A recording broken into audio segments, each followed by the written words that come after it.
ইউৰোপীয়সকলৰ আগমন যিটো আমাৰ প্ৰথম পাঠ আছিলে সেই পাঠটোৰ কিছু দৰকাৰী প্ৰশ্ন আলোচনা আমি আগবঢ়াম এতিয়া প্ৰশ্নসমূহ আমাৰ কিতাপতে আছে কিতাপখন তোমালোকে উলিয়াই প্ৰশ্নকেইটাৰ লগত মিলাই চাব পাৰি উত্তৰসমূহ আমি আলোচনা কৰি আছো প্ৰথম প্ৰশ্ন যে ভাৰত আৰু পাশ্চাত্যৰ মাজত সাগৰীয় পথ আৱিষ্কাৰ কৰা পৰ্তুগীজ নাবিকজন কোন আছিলে আৰু তেওঁ প্ৰথমে ক'ত উপস্থিত হৈছিল আমি এইটো চাম নাবিকজন হল ভাস্কো দা গামা এইফালে চাই লোৱা প্ৰথম পৰ্তুগীজ নাবিক ভাস্কো দা গামাই পোন প্ৰথমে উপস্থিত হৈছিলে 1498 খ্ৰীষ্টাব্দত দক্ষিণ ভাৰতৰ কালিকট বন্দৰত উত্তৰটো কালিকট বন্দৰ আৰু চন হৈছে 1498 নামটো আছিলে নাবিকজনৰ ভাস্কো দা গামা 2 নম্বৰত আছে জলপথেৰে পৃথিৱী প্ৰদক্ষিণ কৰিবলৈ সমৰ্থ হোৱা ইংৰাজ নাবিক কোন আছিল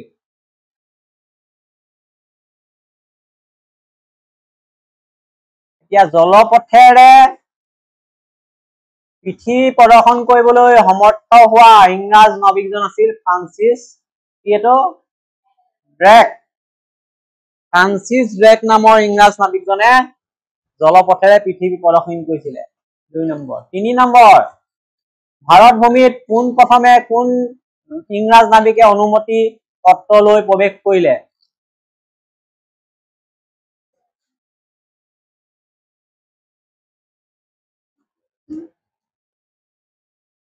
এই যেনে এটা পেজ আছে এই পেজটোত চাব পাৰিবা এইটো যদি বিশেষ প্ৰয়োজন হয় আমাৰ এইটো তাতো পায় যায় ভাৰতবৰ্ষলৈ ইউৰোপীয়সকলৰ আগমনৰ ক্ষেত্ৰত আৰু এটা গুৰুত্বপূৰ্ণ প্ৰশ্ন পালো যে কোনজন ইংৰাজ নাবিকে প্ৰথমতে সোমাইছিলে ভাৰতত জন মিলডেন হল নামৰ নাবিকজনে তেওঁ কি কৰিলে ইংলেণ্ডৰ ৰাণীৰ পৰা অনুমতি লৈ প্ৰৱেশ কৰিছিল ভাৰতত 1599 খ্ৰীষ্টাব্দত ৰাণী তেতিয়া কোন আছিলে এলিজাবেথ প্ৰশ্নটোৰ লগত মিলাই চাব লাগিব এতিয়া আহি থকা সঘনাই আহে এইটো ইংলিছ ইষ্ট ইণ্ডিয়া কোম্পানী কেতিয়া গঠন হৈছিল ক'ত 1600 খ্ৰীষ্টাব্দত ইংলিছ ইষ্ট ইণ্ডিয়া কোম্পানী লণ্ডনত গঠন হৈছিল এফালে শুনি পাইছা নে পিছলৈ পাইছা ইষ্ট ইণ্ডিয়া কোম্পানী ভাৰতত যে থিতাপি ললে উদ্দেশ্য লিখিবলৈ কৈছে দুটা ইষ্ট ইণ্ডিয়া কোম্পানী ভাৰতত থিতাপি লোৱাৰ দুটা উদ্দেশ্য হল প্ৰথমটো উদ্দেশ্য আছিলে ভাৰতত লগত বেহা বেপাৰ কৰিব দ্বিতীয়টো উদ্দেশ্য হল ইংৰাজ শাসন প্ৰতিষ্ঠা কৰা বা ইংৰাজৰ উপনিবেশ স্থাপন কৰা উদ্দেশ্য প্ৰথমে বেহা বেপাৰ কৰাৰ কাৰণে আহিছিল কিন্তু ভাৰতীয় ৰজাসকলৰ দুৰ্বলতাৰ সুযোগ ললে আৰু কেনেকৈ ব্ৰিটিছ সাম্ৰাজ্য প্ৰতিষ্ঠা কৰিব পাৰিব তাৰ চিন্তা চৰ্চা কৰিলে এই দুটা 2 নম্বৰ কাৰণে ইংৰাজৰ প্ৰথম বাণিজ্য কেন্দ্ৰটো ভাৰতৰ ক'ত কেতিয়া স্থাপিত হৈছিল এইটো স্পেলিং ভুল আছে শুদ্ধ কৰিলো এইটো ত হ'ব ইংৰাজৰ প্ৰথম বাণিজ্য কেন্দ্ৰটো ভাৰতৰ মছলিপট্টনমত এজনে 1611 খ্ৰীষ্টাব্দত স্থাপিত হৈছিল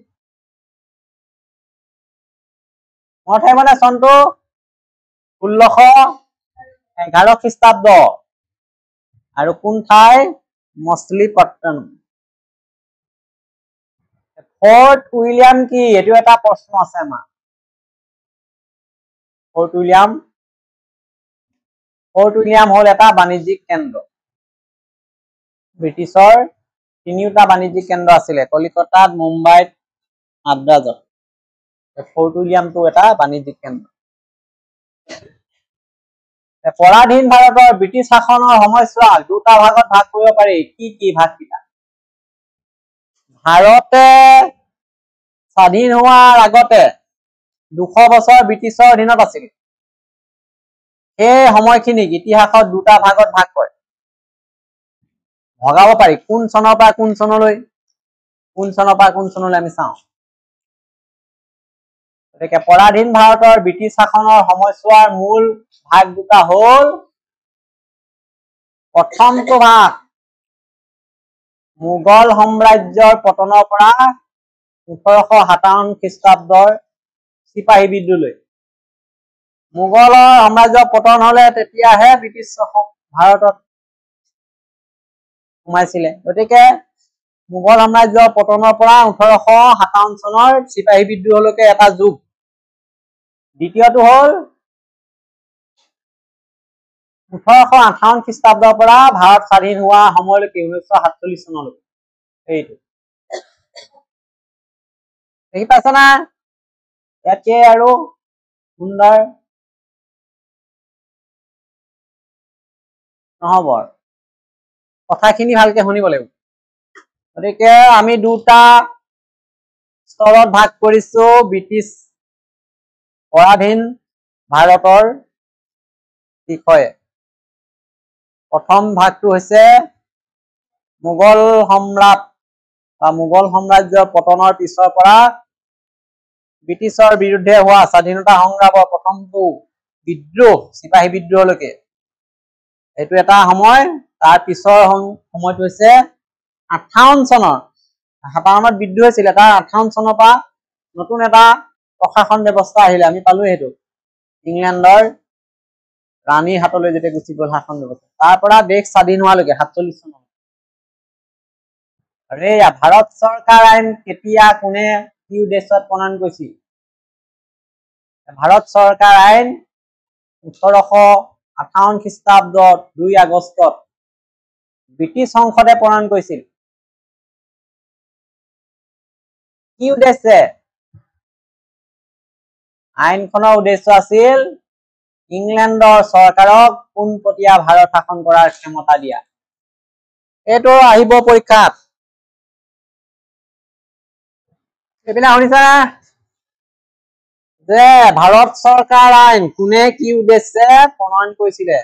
ভাৰত চৰকাৰ আইন বহু কেইখন আছিলে, ইয়াত 58 চনৰ কথা কৈছে। 58 চনৰ ভাৰত চৰকাৰ আইন ইংলেণ্ডৰ সংসদে প্ৰণয়ন কৰে। উদ্দেশ্য এটা আছিল ইংলেণ্ডৰ চৰকাৰক ভাৰত শাসনৰ দায়িত্ব পোনপটীয়াকে দিব। আগতে ইষ্ট ইণ্ডিয়া কোম্পানীয়ে শাসন কৰিছিলে 57 বিদ্ৰোহ আগলৈ। ভাৰতীয় এখন পৰিষদ আইন কেতিয়া আৰু কি উদ্দেশ্যত প্ৰণয়ন হৈছিল? ভাৰতীয় পৰিষদ আইন আহিলে,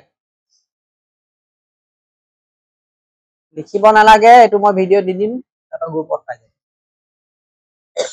চাব পাৰি। ভাৰতীয় পৰিষদ আইন ব্ৰিটিছ সংসদে প্ৰণয়ন কৰিছিল। এইটো একেই, কেতিয়া কৰিছিলে, কি উদ্দেশ্যত কৰিছিলে?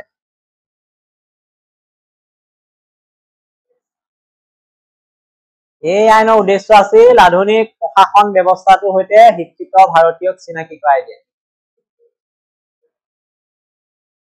আধুনিক যিটো প্ৰশাসন ব্যৱস্থা স্থাপন কৰিছে ব্ৰিটিছে ভাৰতত, তাৰ সৈতে চিনাকি কৰোৱা ভাৰতীয়। এইটো 1858 খ্ৰীষ্টাব্দৰ পিছৰ কথা। দীঘলীয়া প্ৰশ্ন আছে ইয়াত,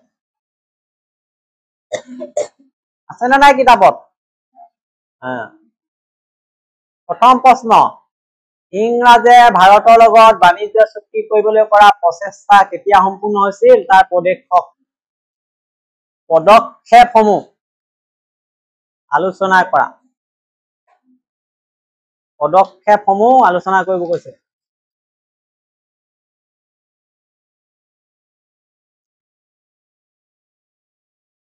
ভাৰতবৰ্ষত ইংৰাজসকলে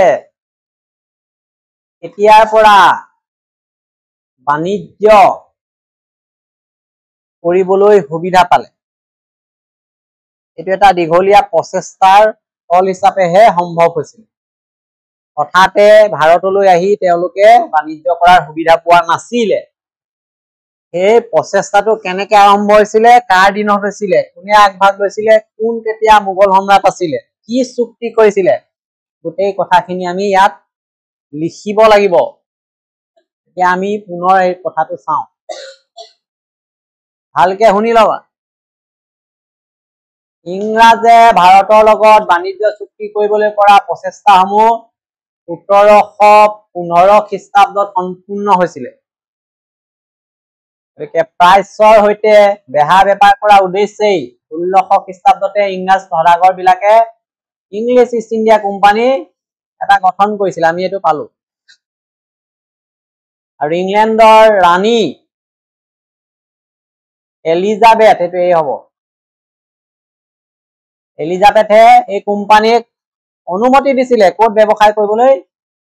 দক্ষিণ আফ্ৰিকাৰ উত্তৰমুখা অন্তৰীপৰ পৰা আৰম্ভ কৰি দক্ষিণ আমেৰিকাৰ মাগালান প্ৰণালীলৈকে সাগৰীয় এলেকাত। কেইবছৰৰ বাবে? 15 বছৰৰ বাবে। 1600 খ্ৰীষ্টাব্দত কোম্পানী গঠন হল। কোম্পানীয়ে ৰাণীক লগ ধৰিলে। এলিজাবেথে কলে যে 15 বছৰৰ কাৰণে অনুমতি দিয়া হৈছে, ক'ত ব্যৱসায় কৰিব এলেকাটো নিজে ঠিক কৰি দিছে যে দক্ষিণ আফ্ৰিকাৰ উত্তৰমুখা অন্তৰীপৰ পৰা একেবাৰে দক্ষিণ আমেৰিকাৰ মাগালান প্ৰণালীলৈকে সেই এলেকাত।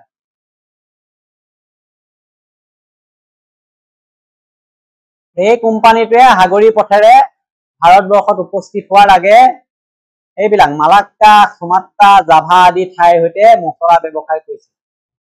গতিকে তেওঁলোকে যেতিয়া সাগৰীয় পথেৰে ভাৰতলৈ অহা ৰাস্তা মুকলি কৰিলে,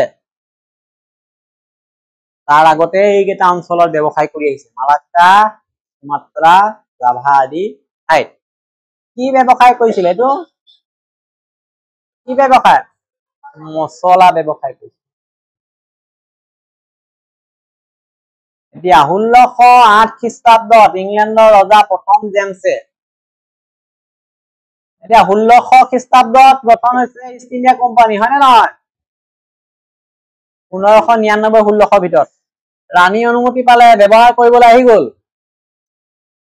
আৰু এদিন মাগালান প্ৰণালীকে দিছিলে যদিও তেওঁলোকে ভাৰতৰ দিশে আহিলে।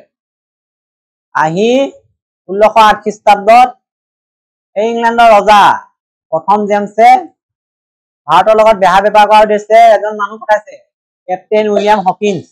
এয়া তাক পঠালে, কেপ্টেইন উইলিয়াম হকিন্সক 1608 খ্ৰীষ্টাব্দত।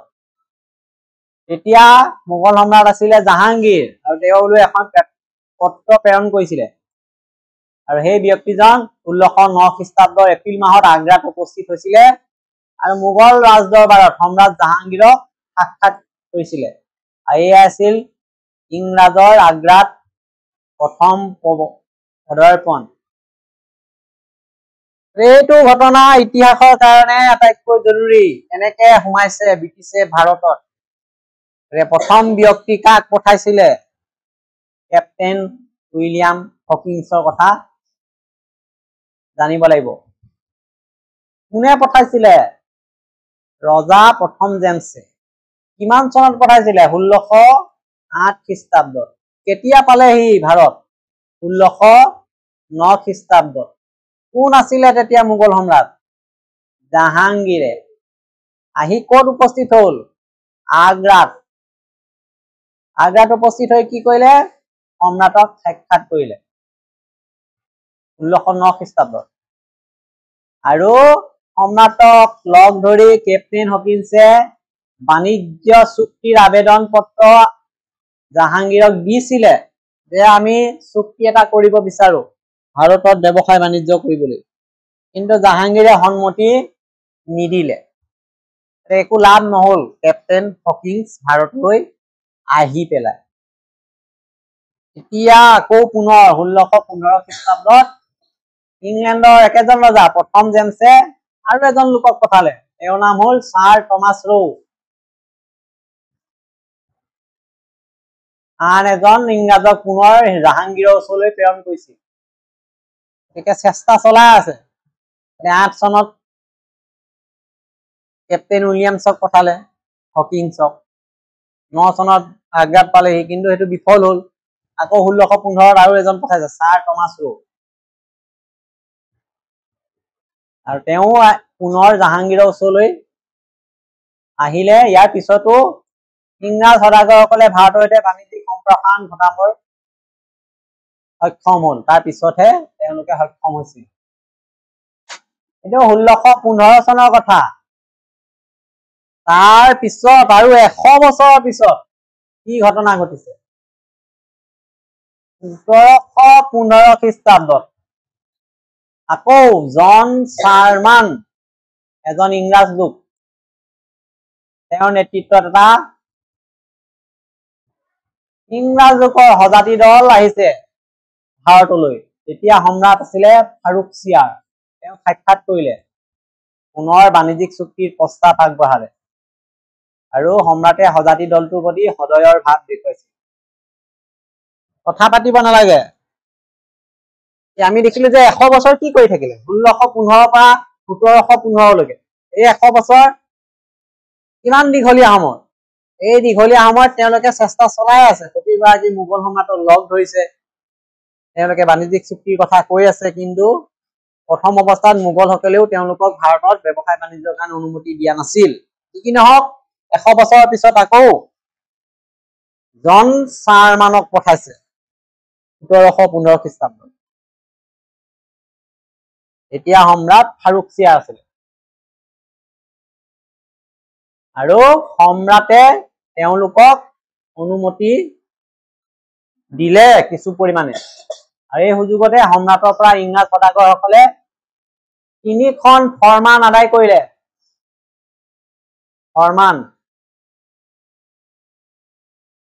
চুক্তিপত্ৰত চহী কৰিলে আৰু ইষ্ট ইণ্ডিয়া কোম্পানীয়ে সমগ্ৰ ভাৰতবৰ্ষত বেহা বেপাৰ কৰাৰ ৰাজকীয় অনুমতি লাভ কৰিলে।